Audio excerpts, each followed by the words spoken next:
안녕하십니까. 역사 스토리텔러 썬킴 인사드리겠습니다. 반갑습니다. 와, 알아요. 여러분 다 뒤에 있는 그 콘서트를 보기 위해서 오신 분이기 때문에 최대한 짧게 하고 넘어갈게요. 또 부인을 또 안 하시네 또. 예, 알겠습니다. 감사합니다. 감사합니다. 사랑합니다. 그러니까 지금 이제 제가 직지에 관련된 그 역사 콘서트를 준비를 했는데요. 직지는 여러분들 다 아시죠? 직지 심체 요절이 뭐의 준말이 무슨 뜻이에요? 이 청주 시민들 다 백군화상 스님에 대한 이야기입니다. 저에 대한 이야기요? 그러니까 직지 심체가 말 그대로 몸과 마음을 바르게 바라보면은 우리 부처님의 마음을 알 수가 있다라는 얘기고, 요절이라는 것은 요약본이란 말이거든요.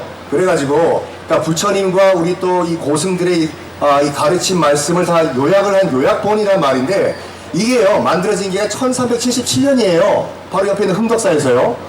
이게 왜 만들어졌냐면 그 당시 고려 때, 고려 말기죠. 우리 여러분 알다시피 이제 공민왕이 피살당하고 그 뒤부터는 약간 그 바지사장 왕들이 취임을 즉위를 했던 때예요. 우왕, 창왕 이때. 그러니까 어떻게 보면 고려 입장에서 봤을 때는 최악의 혼돈의 시기예요. 아시다시피 최악의 혼돈의 시기에서는 뭔가 필요하잖아요. 대부분 다 종교에 기대는 경향이 있어요. 그런 바탕으로 이제 직지가 만들어졌는데, 그러니까 오늘은 여러분께 한 30분, 40분 동안 짧게 그럼 뭘 말씀드리냐면, 당시 직지가 만들어졌던 그 당시 고려 말 정치 상황이 얼마나 혼란했길래 많은 우리 또 민중들이 또 직지라는 그 불교의 힘에 의지하게 됐나, 잠깐 말씀드리고 저는 빠이빠이를 할게요. 일단 여러분 아시다시피 이게요, 활자가 만들어지면 무슨 변화가 일어날까요? 가장 큰 변화가? 지식의 확산. 지식의 확산. 왜요? 활자를 통해서. 지식의 확산이 인포메이션이라는 것이 일부 특정 세력만 가지고 있는 것이 아니라 모든 사람들이 다 누리게 돼요. 이게요, 찍어내니까. 그 대표적인 케이스가 바로, 물론 서양인들은 자기들이 먼저다라고 아직까지 주장하는 말도 안 되는 주장을 하시는 분들이 계시지만, 넘어가 볼까요? 안 넘어가네요. 넘어가 주세요. 포인터 직지고 그 다음 거 구텐베르크 42행 성경이잖아요. 이게 우리가 알고 있는 그 직지 심체 요절보다 78년 후에 만들어졌지만, 인정할 건 인정. 직지도 그렇고 요 구텐베르크의 성경도 그렇고 동서양을 완전 확 뒤바꿔놨어요. 왜? 요거부터 말씀드릴게요. 그 구텐베르크의 성경도 직지보다는 약간 늦었지만 의미가 있어요. 지금부터 드리는 말씀은 약간 종교적 편향이 될 수도 있지만, 저 또한 카톨릭 신자이기 때문에 제가 스스로 반성하는 입장에서 말씀드릴게요. 그때가 16세기 서유럽을 한번 포인터가 바뀌었습니다. 구텐베르크가 성경을 찍어냈던 16세기로 한번 우리가 타임머신을 타고 한번 가봅시다. 뽀로로로록 가보면, 그때만 하더라도 성경은 일부 성직자들만 볼 수가 있었어요. 라틴어로 돼 있고 일반 백성들이 봐도 몰라요. 글자를 모르기 때문에. 그래서 어떤 그 폐해가 있었냐면, 성경을 봐야지 무슨 내용이 있는지 알게 되겠지만 글자를 모르기 때문에 일반 백성들은 성직자들이 설명하는 것만 믿을 수밖에 없어요. 저기요, 정말 죽으면 죄 지으면 지옥 갑니까? 성경에 그런 말씀이 있어요? 글도 모르면서 내가 보니까 그런 말이 있어, 그러니까 죄 짓지 마. 진짜로 그런 말이 있습니까? 있다니까 하고 넘어가는 상황이었어요. 그런 가운데 이 구텐베르크가 성경을 찍어냈던 요때에, 여러분 혹시 여기 이탈리아 로마의 바티칸 시국의 성 베드로 성당 가보신 분 계세요? 청주, 그렇죠. 청주 국제공항이 여기 있죠. 그 성 베드로 성당이 그때 만들어졌어요. 이 구텐베르크 성경이 만들어졌던 요때. 왜냐면 그 직전까지만 하더라도 이른바 십자군 전쟁이라고 해가지고 무려 8차에 걸쳐가지고 이슬람과 기독교 세력이 충돌을 했지만 최종 승자는 누구였어요? 기독교가 이겼을까요? 아니면 이슬람이 이겼을까요? 200년 동안 전쟁을 벌여가지고 이슬람이 이겨요. 그러니까 이 기독교, 그러니까 당신이 천주교를 기독교라고 했으니까 이 기독교 내에서는 약간 뭔가 자기 합리화가 필요해 이거요. 야 우리가 200년 동안 싸웠는데 우리가 져? 이거 자기 합리화 시키자. 뭐 하냐? 하면서 내린 결론이 뭐냐면 교황청이 바로 서야지 교회가 바로 선다 에요. 그래서 그때까지만 하더라도 폐허가 돼 있던 원래 성 베드로 성당이 그 자리에 있었는데 폐허였거든요. 그래서 성 베드로 성당을 다시 짓자. 지금 여러분들이 가서 보시는 그 성당이요. 근데 문제가 뭐냐면 돈이 없어요. 그 돈을 충당하기 위해서 뭐가 했죠? 뭘 팔았죠? 여기서 또 짚고 나와야지. 우리 학교에서 면죄부를 팔았다고 알고 계시잖아요. 면죄부가 아니에요. 면벌부예요. 죄를 사하는 거는 신만이 할 수가 있고 그 판단은 신이 하고 벌을 받냐 안 받냐는 교황이 할 수 있는 거예요. 그래서 이 용어가 이번에 그 카톨릭 교회에서도 정리가 됐거든요. 면죄부가 아니라 면벌부다. 근데 그게요, 그 이전에도 많이 팔았어요. 근데 그게 어떻게 되냐면 집안의 자랑이에요. 여러분 나중에 검색해 보시면 알겠지만 면벌부가 굉장히 화려한 병풍 같아요. 요거는 조그마한 종이 쪼가리가 아니라. 그래서 자손들이 야 우리 삼촌 돌아가셨는데 말이야, 우리 삼촌들 좋은 데 가시라고 내가 돈 좀 내가지고 면벌부를 샀거든, 봐라. 그래서 집에 거의 벽지같이 쫙 붙였어요. 면벌부를 많이 붙이는 집안일수록 효자 집안이에요. 어린이야 외삼촌 이모 고모까지 내가 다 면벌부를 샀어. 요걸 보면서 교황청에서 면벌부를 본격적으로 찍어내기 시작을 했는데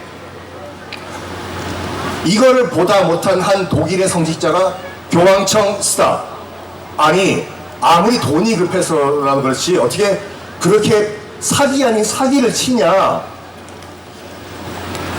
당연히 그 사람 일반 민중들도 저희 면벌부를 사면은 천국 가는 거 아니었어? 지금 이런 논란이 왜 나와? 걱정하지 마십시오. 지금 일부 악악악악 거리는 친구들은 괜히 교황한테 지금 억하심정이 있어서 저랍니다. 말 듣지 마십시오. 진짜요? 교황청 말을 제가 들어야 된단 말입니까? 성경에 그런 말씀이 있다니까요. 여기에 구텐베르크가 찍어낸 성경을 이용해가지고 아시다시피 짜잔, 이것도 안 되네요. 되네 이제.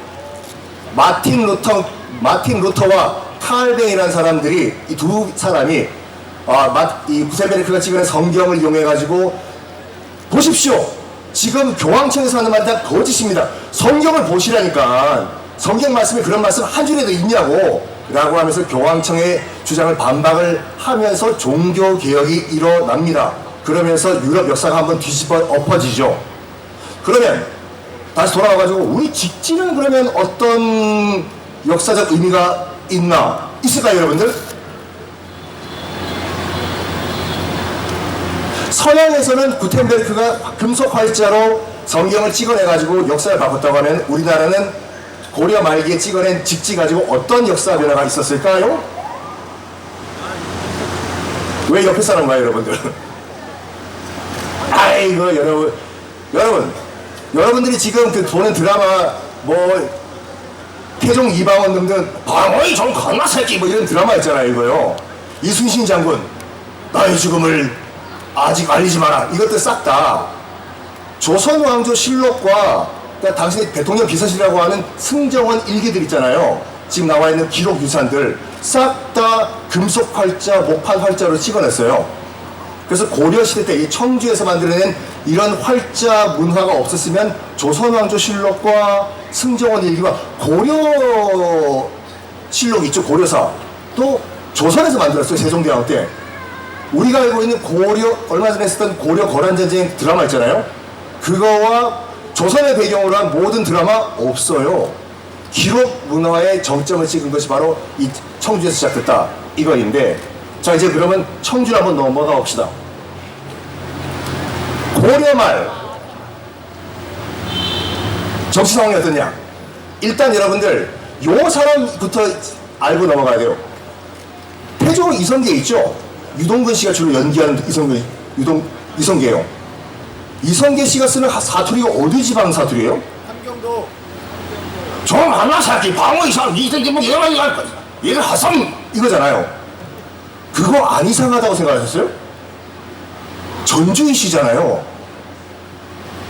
전주 사람이에요. 그 집안 사람들 싹 다. 그래서 원래 드라마는 아따 그 시기에 방어나 그러면 안 된다게 그 시기에 이렇게 해야 되는데 총 하나 새끼 방어해. 이러잖아요. 그거 안 이상했어요? 이 전주희 씨가 그러면 지금 어린 친구들이 있는데 왜 욕을 하나 하시는 분도 계시는데 제가 그 이제 만나러 갑니다라는 북한 탈북자 관련 프로그램을 지금 진행하고 출연을 하고 있어요. 그래서 매주 탈북자를 만나고 있는데 물어봤거든요. 함경도에서 오신 그 탈북자한테 저기요 와 아바이 저기 종 갔나 새끼란 말을 방송에서 써도 되나요? 왜냐면 다 써도 되는 방송이 있고 안 써도 못 쓰는 방송이 있어요. 근데 KBS에서 했던 태조 이성기에서는 유동근 씨가 이방원 복을 종 갔나 새끼 했잖아요. 저기요 그거 써도 되냐고 했더니 함경도에서 갓 탈북하신 분이 뭐라고 하냐면 써도 된대요.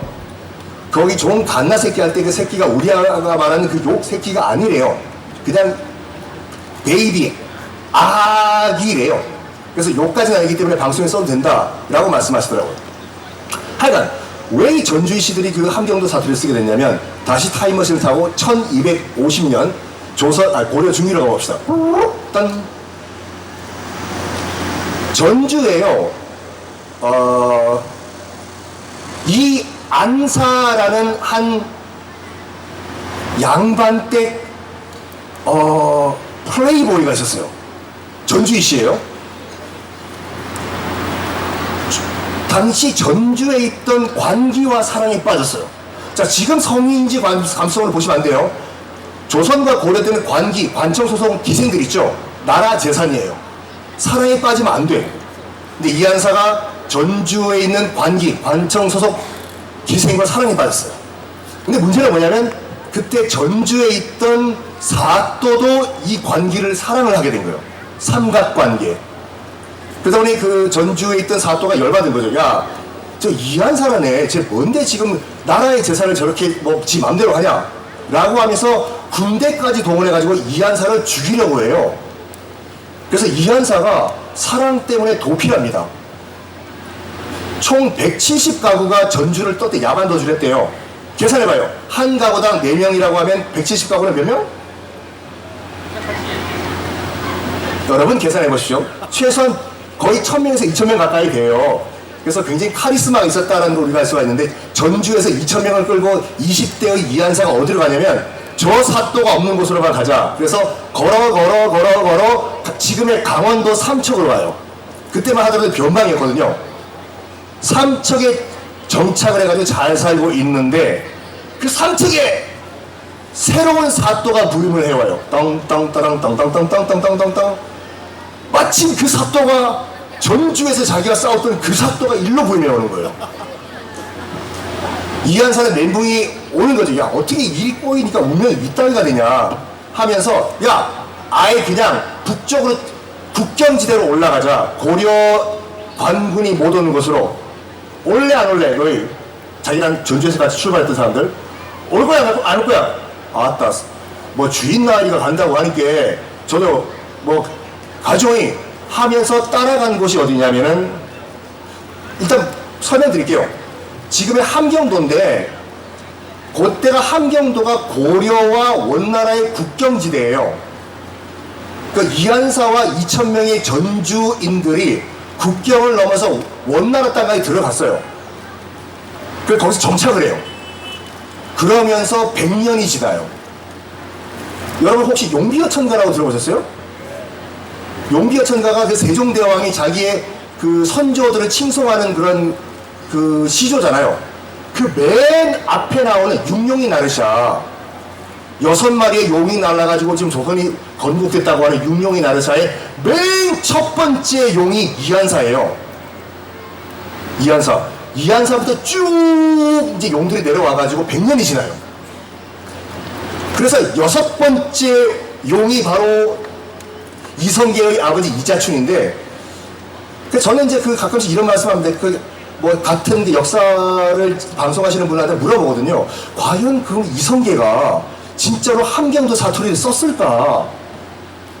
저 만화 새끼 이거를요.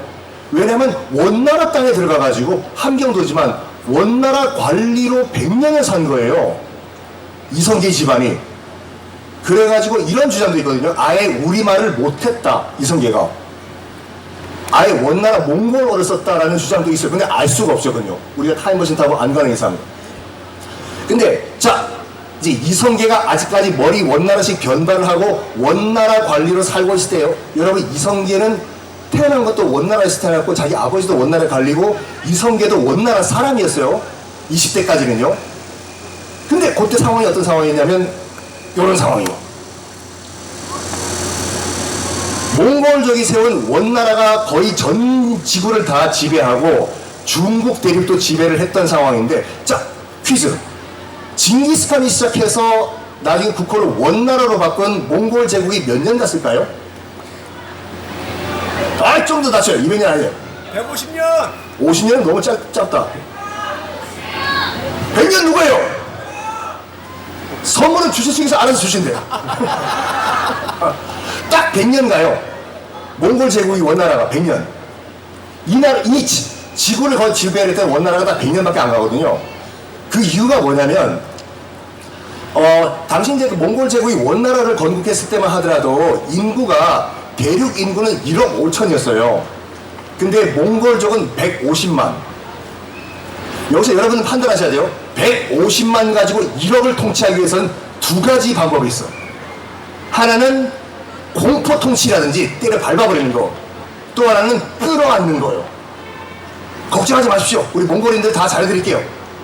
여러분들은 어떻게 하실래요? 끌어안아야지. 그렇죠. 근데 이 몽골 150만 명이 전 세계를 짓밟았던 그 근자감 때문에 1억 5천을 짓밟아버려요, 이걸요. 그래서 뭐 하냐면, 그때 깽깽깽깽 그 발핌을 당했던 한족, 원래 중국인들 관리들이 얘기합니다. 저기요, 과거 시험 없애면 안 된다고. 그런데 몽골족이 뭐라고 했냐면, 아니! 관리를 내 친척 내가 원하는 사람 임명하면 되지 시험을 왜 봐?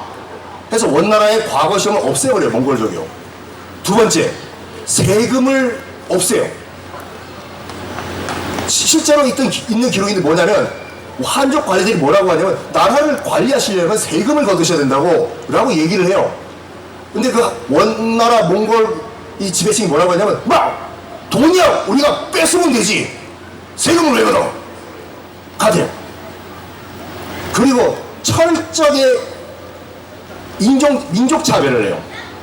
일단 지배계층은 150만 명의 몽골족이고, 그 밑에 있는 고위 공무원들 있죠. 고위 공무원들은 누굴 데리고 오냐면, 놀랍게도 이슬람 전문가들을 데려와요. 색목인이라고 해가지고 눈에 색깔이 있다 해서. 그러니까 이슬람에서 전문가들을 데려와가지고 나라를 통치하게 만들어요. 그리고 한족을 깔아 뭉개버립니다. 너희들은 우리를 끝까지 저항했던 민족들이다. 특히 중국 남부 지방의 한족들이 어마무시하게 탄압을 받았거든요. 그러다 보니까 지렁이도 밟으면 꿈틀거리잖아요. 중국 남부에서 몽골족에게 밟힘을 당했던 한족들이, 야! 들고 일어나자. 언제까지 우리가 몽골족이 발 밑에서 우리가 이렇게 비참하게 살아야 되냐? 라고 하면서 중국 남부에서 반란이 일어납니다. 근데 그 반란군이, 야! 너 반란군이야? 반란군 아니야? 저요? 반란군 맞는데요? 반란군 맞아? 너는? 반란군 아닌데요? 야, 그럼 헷갈리잖아. 표시하기 위해서 머리에 빨간색 수건 둘러, 우리 편들은. 해서 요 반란군을 홍건적이라고 해요. 머리에 빨간 수건 둘렀다고 해가지고.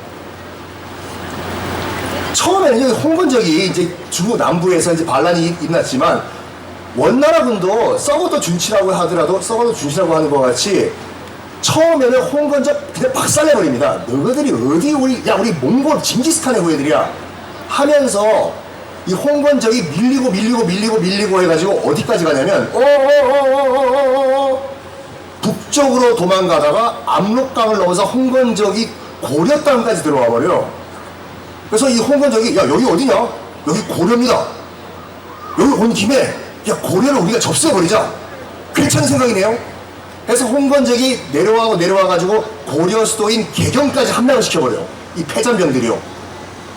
개경이 함락돼요. 그때 한 20대 장수가 거짓말하지 마십시오. 제가 저 홍건적을 다 물리치겠습니다. 네가 걱정하지 마십시오. 별동대 2,000명만 달라고. 2,000명 가지고 네가 우리 수도 개경을 탈환할 수가 있어? 걱정하십시오. 해가지고 2,000명을 끌고 가가지고 홍건적에게 점령당한 개경을 탈환해버려요. 그리고 홍건적 장수 목을 베가지고 창에 꽂고 돌아다녀 이렇게요. 오, 야, 저 겁대가리 없는 20대 장군 쟤 누구냐? 물어봤더니 쟤 고려 말도 제대로 못하는 원나라에 갔다가 이번에 귀국한 새파란 아버지가 또 원나라 관리였대요. 이름이 뭔데? 이성계라고 하더라고. 이성계가 요때부터 라이징 스타가 돼요. 홍건적이 점령을 했던 개성을 탈환하면서. 자, 요런 혼란한 시기에 고려의 왕이 누구였냐면요, 요 왕이에요. 다음 페이지죠. 공민왕 있죠. 공민왕이 이제 그 당시 이제 고려의 왕이었는데, 공민왕이 11년 동안 원나라의 볼모로 잡혀 있었어요. 요즘 여러분 친구들 뭐 미국에 한 2, 3개월만 갔다 오더라도 미국인 다 돼버리잖아요. 한국말 다 따오고, you know what I'm saying? I'm sorry. 이 정도인데 11년 동안 어린 시절을 원나라에서 보냈으면은 우리 단순 생각에 공민왕은 거의 그냥 원나라 사람이 돼야 돼요. 이걸 믿고 원나라에서, 야, 지금 밑에 홍건적들이 지금 저게 뭐 난리를 피우고 있는데 뒷배 고려에는 우리 편을 왕으로 앉히는 게 낫겠다. 그래서 11년 동안 볼모로 잡혀있던 몽골 이름은 피에르라는 친구였어요. 저 피에르라고 하는 저 친구 다시 고려를 보내가지고 왕시키자 해서 왕으로 보낸 게 공민왕이거든요. 여기서 퀴즈요. 공민왕 앞에 왕들은 다 충렬왕, 충정왕, 충선왕, 충자가 붙어요. 그 충자가 왜 붙는지 아시죠? 네. 왜 붙을까요? 원나라에 충성한다는 충. 원나라 사위. 아, 그렇죠. 그 강화도, 천도 전까지만 하더라도 고려도 광종, 원종, 고종 등 종자를 붙였어요. 독립국이니까. 근데 원나라의 지배를 받으면서 더 이상 너희가 무슨 종자를 붙이냐고, 너희는 우리 몽골 제국 밑에 있는 제후국 왕으로 해라. 즉 게다가 원나라에 충성을 하는 그런 왕이다 해서 충자를 붙여요. 충렬왕, 충성한다, 충정왕 이런 식으로. 그런데 여기서 퀴즈, 이거 아시면 제가 개인적으로 선물 드릴게요. 공민왕 바로 앞전 왕이 충정왕이었거든요. 근데 왜 그 다음 왕은 충자가 안 붙고 공민왕이 됐을까요? 이거 하시면은 충주 역사 전문가. 왜요?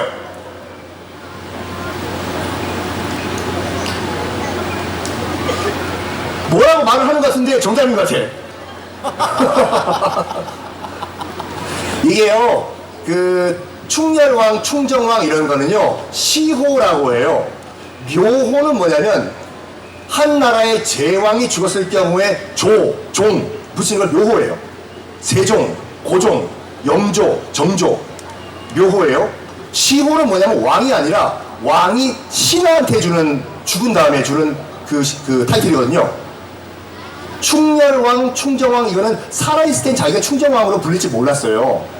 죽은 다음에 원나라에서 쟤는 열심히 살았기 때문에 충렬왕이라고 해라. 쟤는 정말로 올바르게 살았기 때문에 죽은 다음에 충정왕이라고 해라. 이렇게 돼요. 근데 공민왕 때는 마침 그때 이제 원나라가 망하고 명나라가 집권했을 때거든요. 그 명나라가 거기 더 이상 몽골족이 충성 바치는 그런 나라가 아니기 때문에 더 이상 충자 안 돌리고 공손하게 이제 민중들을 사랑한다 해서 공민왕으로 해라 해서 공민왕이 된 거예요. 하여간 이 공민왕이요 11년 동안 몽골 거기 살고 있다가 고려 왕이 됐어요. 몽골은 이렇게 생각했죠. 11년 동안 몽골에 살다가 지금 고려로 간 친구는 분명히 우리 원나라를 위한 정책을 펼칠 것이다. 웬걸 왕으로 즉위하자마자 바로 몽골식 변발 끊어버리고 지금부터 몽골식 옷 입는 이들은 다 사형에 처해버린다. 몽골 뒤를 빡 쳐버린 거예요. 그러면서 엄청난 개혁을 합니다.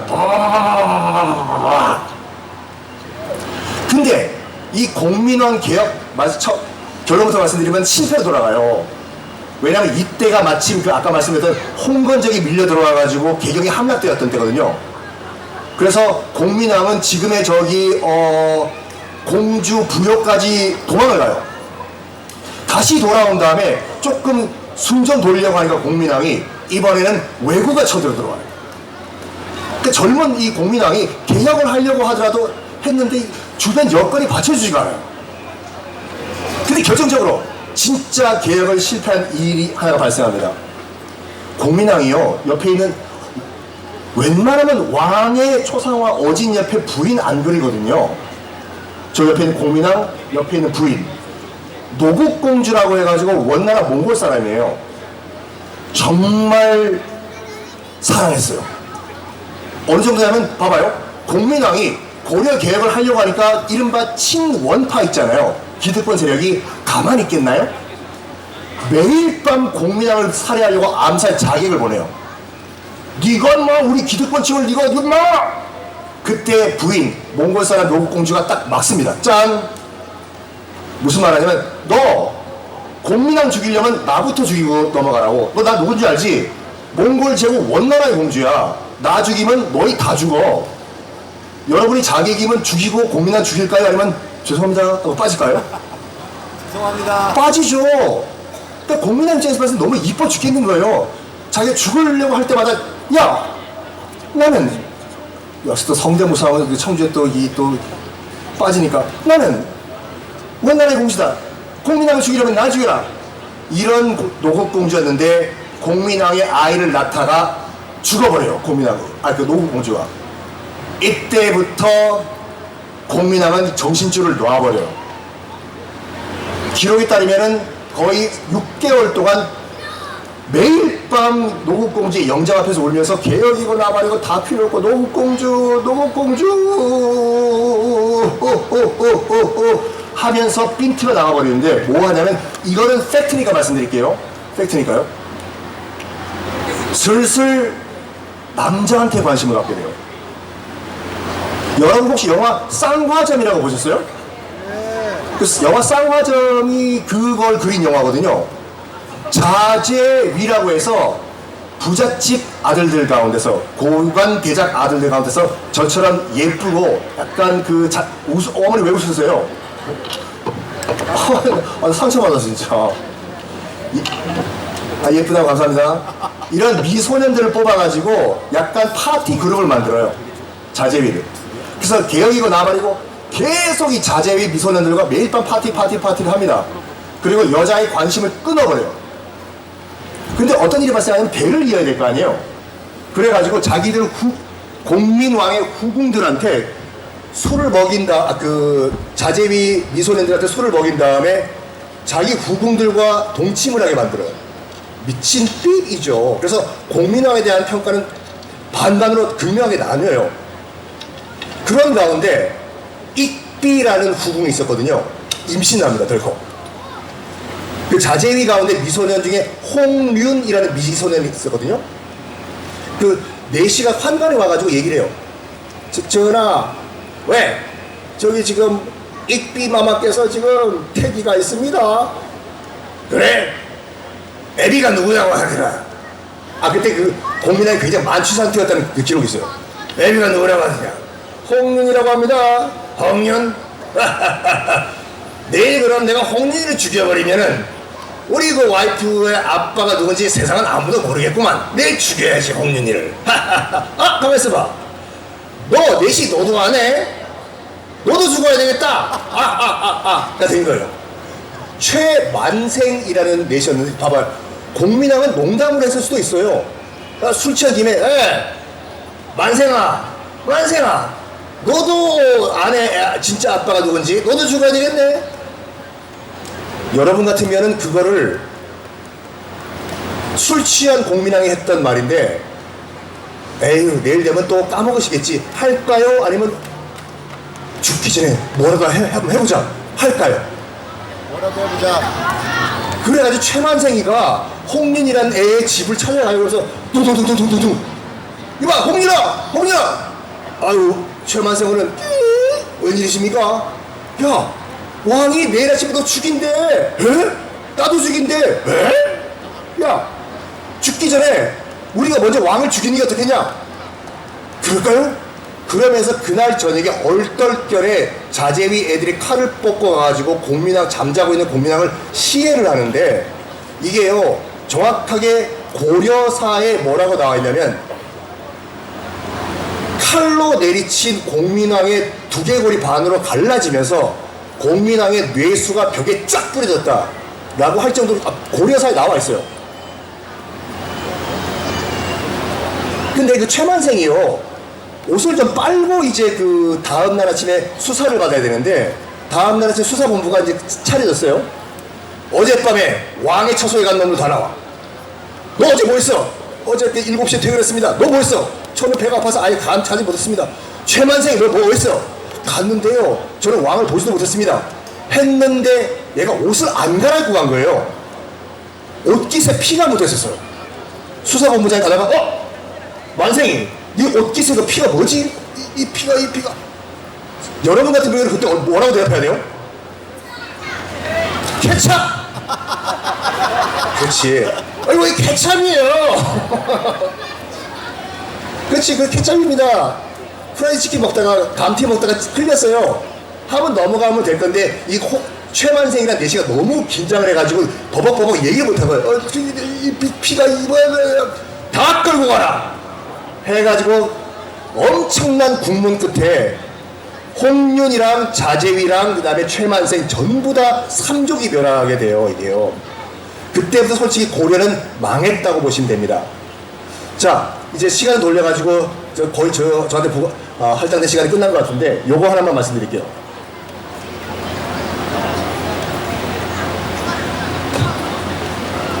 황금 보기를 돌같이 하라 라는 말은 누가 했죠? 사람이 했지. 그래서 사람이 했지. 소가 있을 리는 없잖아. 그치? 음메. 최영 장군?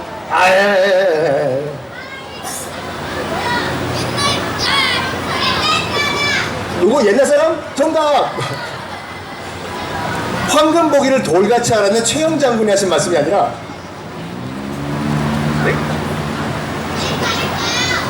황금 보기를 돌같이 하라는 최영 장군이 하신 말씀이 아니라 최영 장군 아빠가 하신 말씀이에요.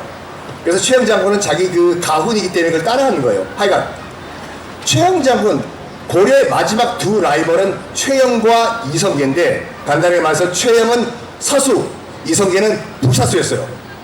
근데 최영 장군이 어떤 사람이냐면요, 아까 홍건적의 난이 일어났다고 했잖아요, 중국 대륙에서요. 최영 장군은 실제로 27,000명의 고려군을 이끌고 중국 대륙을 휩쓰고 다녔어요. 그래서 홍건적 반란군들과 중국 대륙에서 싸워서 이긴 실전 경험이 있어요. 최영 장군은요, 명나라가 건국된 다음에 명나라의 그 태조 주원장이 뭘 이런 거 했냐면, 우리 명나라는 원나라를 계승한 거기 때문에 원래 원나라의 땅이었던 고려 땅은 명나라에 달라 해. 그 말을 듣고 최영 장군이 열받은 거죠. 지금 명나라가 건국 초기에 어리버리하고 정신없을 때 지금 명나라를 칩시다. 이게 자신 있습니다. 제가 중국 대륙에서 싸워본 경험이 있다니까요. 진짜로 27,000명의 고려군을 이끌고 저에게 병사를 주십시오. 제가 최소한 만주는 제가 접수하겠습니다. 해요. 근데 옆에 있던 이성계가 이렇게 얘기합니다. 저기요, 지금 대국 명나라를 치면 우리 조선도 건국한 지가 얼마 안 되는데, 지금 고려도 지금 고려 말기요. 우리 고려도 지금 나라가 위태위태한데, 이게 이길 수가 있겠습니까? 둘이 싸워요. 최영과 이성계. 최영은 중국 치자, 이성계는 중국 치는 게 불가하다. 근데 사수잖아요, 최영이요. 너 내 말 들어. 알겠습니다. 그럼 일단 군대를 주십시오. 일단 제가 가서 최소한 만주는 제가 정복하고 오겠습니다. 출발을 해요. 15,000명의 정예 부대를 이끌고 이성계가 출발을 해요. 하다가 여기요. 위화도 회군이라고 들어보셨죠? 위화도가 어디 있는 섬이죠? 어디가 있겠죠. 이제 압록강을 보시면요, 압록강에서 중국과 신의주 사이에 있는 강 위에 있는 섬인데 여기를 찍고 강만 건너면 중국이에요. 그래서 이성계가 15,000명의 고려군을 이끌고 위화도까지 가. 요번에 북한 평안북도에 큰 홍수가 났다고 하잖아요. 요번에 홍수난 데가 위화도예요. 위화도까지 건너가요. 여기서 결정을 내려야 돼, 이성계가. 요 섬에서 강만 넘으면 더 이상 돌이킬 수가 없어요. 중국 땅에 들어가기 때문에. 어떻게 하실래요, 여러분들은? 강 건너실래요? 아니면 다시 유턴하실래요? 아니, 어떻게 유턴이 더 많아요, 여기서요? 아니, 그 한번 가봐야지, 그래도. 무조건 유턴? 알았어요. 그래서 그렇죠. 내가 오래 살아야지. 그래서 이성계는 몇 가지 이제 사불가론이라고 해서 안 된다는 4가지 이제 이유를 대요. 첫 번째, 지금 그때도 엄청나게 비가 왔거든요. 압록강이 이제 불어났기 때문에 건널 수가 없다. 그리고 이 비가 오는데 악교를 묻힌 활 쏘아봤자 안 날아간다. 그리고 우리같이 작은 고려가 명나라 쳐봤자 진다. 여러 가지 이유를 대고 총사령관인 최영의 명령을 어기고 위화도까지 갔다가 유턴을 해요. 이게 위화도 해군이거든요. 여러분 국사 시간에 최영 장군이 왜 강하게 밀어붙였는가는 아마 그 수업을 안 들으셨을 거예요. 근데 방금 말씀드린 같이 최영은 실제로 27,000명의 고려군을 이끌고 중국 대륙에서 실전을 경험한 경험이 있거든요. 난 된다고. 근데 이성계가 반란이죠. 쿠데타요. 돌아와서 개경을 점령하고 최영 장군의 목을 치고 그때부터 우리가 알고 있는 조선 건국 카운트다운이 들어가거든요. 최영 장군 마지막으로 이제 그 사형장에 끌려갈 때 앞에는 자기의 옛 부사수였던 이성계가 있고 자기는 형장의 이슬로 이제 사라지기 직전 이렇게 스쳐 지나가거든요. 딱 지나갈 때 무슨 말 하냐면 최영이 그래 그대가 진정 왕이 되려는가? 내가 그대를 잘못 봤네. 그것도 내 다 불찰이지 하고 지나가고 최영 장군이 참수를 당하십니다. 자, 여기까지가 지금 그 당시 이제 고려 말과 조선 초에 그 혼란 시기였는데요. 여기서 마지막 퀴즈 내고 저는 들어갈게요. 제헌절이죠. 제헌절 언제예요? 7월 17일이죠. 왜 제헌절은 7월 17일일까요? 아니, 최영자는 돌아가신 날이 아니에요. 혹시 지금 저랑 비슷한 연배들 많이 보이시는 것 같은데 수능 세대 말고 학력고사 세대 본고사 말고 학력고사 기출문제였어요. 이거요. 제가 국사 시간 때 고등학교 1학년 때 이거 지금은 절대 있어서는 안 되는 일인데 그때만 하더라도 선생님이 들어오셔가지고 오늘이 3일이죠. 3번 일어나 질문한 다음에 모르면 두들겨 팼죠. 절대 지금 있으면 안 돼요. 국사 시간이었는데 제가 3번이었거든요. 3번 왜 7월 17일이 왜 제헌절이야? 제가 실제로 했던 말이 뭐냐면 그날이 길일인가 보죠.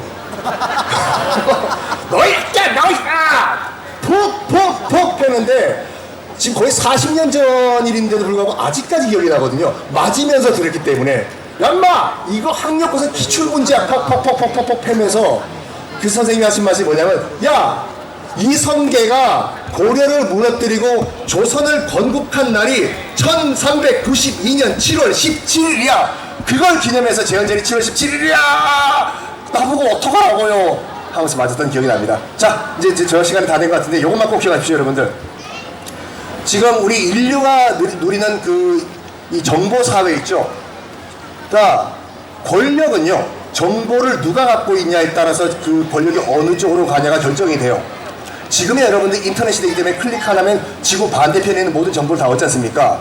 근데 정말 글도 모르고 필사 있죠.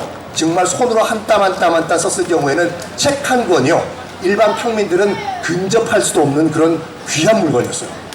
이런 소중한 정보를 모든 이들이 다 즐기고 알고 깨닫게 만들어준 것은 물론 목판 활자도 중요하지만 금속 활자의 역할이 굉장히 큽니다. 인류의 역사를 바꿔놨어요.